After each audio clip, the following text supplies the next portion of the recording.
Welcome to my homely kitchen Ratna. আজকে আমি আপনাদের একটা ভোলা মাছের রেসিপি করে দেখাবো। এই যে এখানে আমি 6 পিস মোটামুটি সাইজের, খুব ছোটও না খুব বড়ও না, গোটা গোটাই রেখেছি। এখানে ভোলা নুন হলুদ মাখিয়ে ভালো করে একটু কড়া করে ভেজে রেখেছি। এটা পেঁয়াজ কলি দিয়ে করব, তার জন্য আমি 200 মতো পেঁয়াজ কলি ছোটো ছোটো করে কেটে ধুয়ে রেখেছি। সঙ্গে একটা টমেটো কুচি করে রেখেছি। আর মশলার জন্য রেখেছি এখানে আদা বাটা আর গোটা সাদা জিরে বাটা।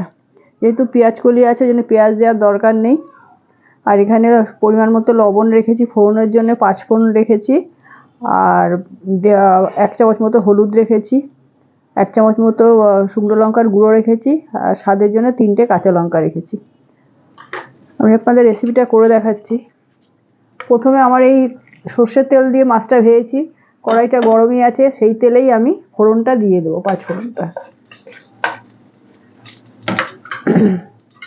একটু ভাজা ভাজা করে নেব।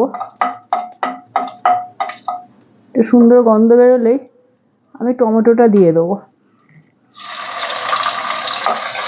তেলের মধ্যে টমেটোটা দিয়ে দেবো।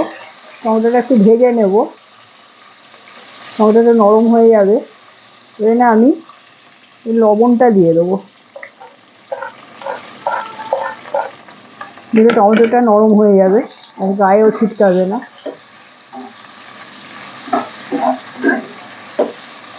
গ্যাসটা একটু বাড়িয়ে নিতে হবে। এটা শীতকালেই ভোলা মাছটা পাওয়া যায়, খেতে খুবই ভালো লাগে, একদমই কাটা থাকে না, খুব নরম মাছ। আপনারা হয়তো বাড়িতে অনেকেই করেন, এইভাবে করলে খুবই ভালো লাগবে শীতকালে। যেমন ভাজা ভাজা হয়ে গেছে, এবার আমি কেটে রাখা পেঁয়াজ কলিটাও দিয়ে দিলাম, দিয়ে একটু ভেজে নিতে হবে।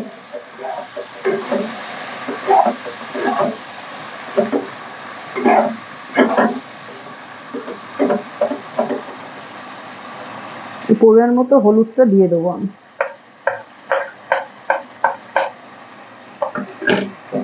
দিয়ে একটু আবার একটু ভেজে নেব। পেঁয়াজ কলি কোনো সময় খুব কড়া করে ভাজতে নেই। পেঁয়াজ কলি আলু ভাজা যেটা, সেটা একটু ভাজা লাগে, নাহলে মাছে বা সবজিতে দিলে বেশি ভাজলে সেটা স্বাদটা নষ্ট হয়ে যায়। টমেটোগুলো একদমই নরম হয়ে গেছে। এই যে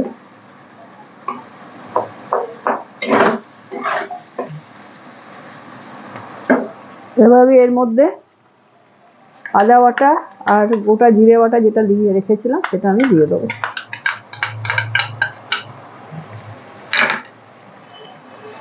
দিয়ে মশলার সঙ্গে ভালো করে মাখিয়ে নিতে হবে।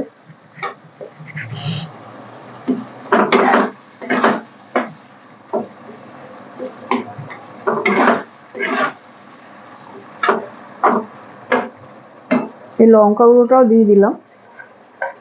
যে যেমন ঝাল খান সেই অনুপাতে দেবেন।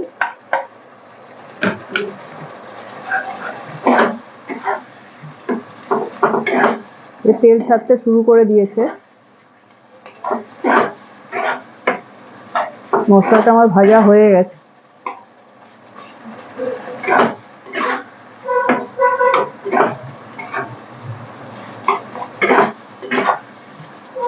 তেল ছাড়তে শুরু করে দিয়েছে, মশলাটা ভাজা হয়ে গেছে।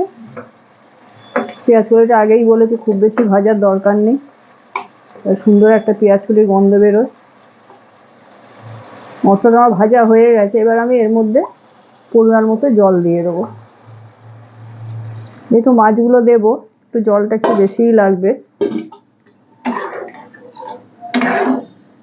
এর মধ্যে 3টে কাঁচা লঙ্কা, 3টে স্বাদের জন্য দিয়ে দিলাম। এবার ওই মাছগুলো আমি উপর থেকে ছড়িয়ে দেবো।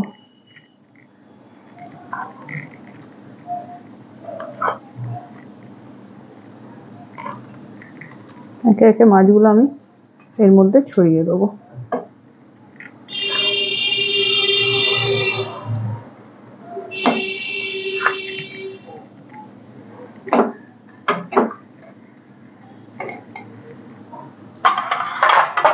এবার আমি এটা ঢাকা দিয়ে দেবো।